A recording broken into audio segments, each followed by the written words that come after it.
कांदा मुळा भाजी अवघी विठाबाई माझी, कांदा मुळा अरे तुझं आज पण काम चाललंय, मग काय करू?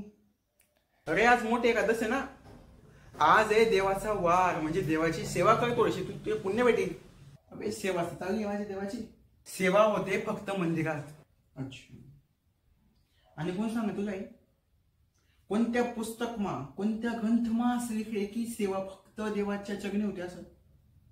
हा दाखवा मागे त्या पुस्तकाचं काय घेऊन बसला तू? तुला कळत आहे ना की देवाची सेवा होती मंदिरात. ही लॅपटॉप समोर कोणती सेवा करतोय तू?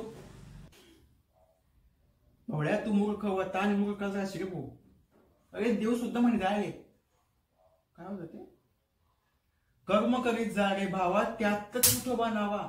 म्हणजे काय, जे तुझं कर्म आहे, ज्या तुझ्या जबाबदारी आहे तू ते प्रेमाने कर, त्या तू प्रामाणिकपणे कर, कारण त्यातच देव वास करतो. आणि आज आपलं कर्म काय आहे? हा अभ्यास, ही असाइनमेंट, हे प्रोजेक्ट, तेच आपलं कर्म आहे. म्हणजे आपण इनडायरेक्टली देवाची सेवाच करतोय, समजलं? अरे पण जी शांतता, जो समाधान मंदिरात मिळतो ना, तो लॅपटॉप समोर नाहीये बाई. इमॅजिन कर की तुझ्याकडे एखादा प्रोजेक्ट आहे, तुझा कोड चाललाय आणि तो कोड कधी एकच फटकामा कधी लिहिला तर?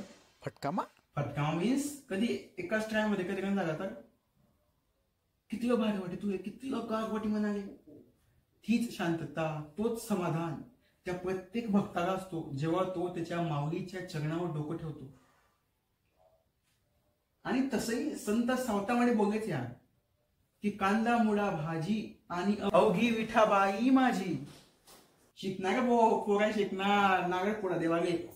कांदा मुळा भाजी अवघी विठाबाई माझी, कांदा मुळा भाजी अवघी विठाबाई माझी. लसूण मिरची कोथिंबिरी, लसूण मिरची कोथिंबिरी, लसूण मिरची कोथिंबिरी अवघा झाला माझा हरी.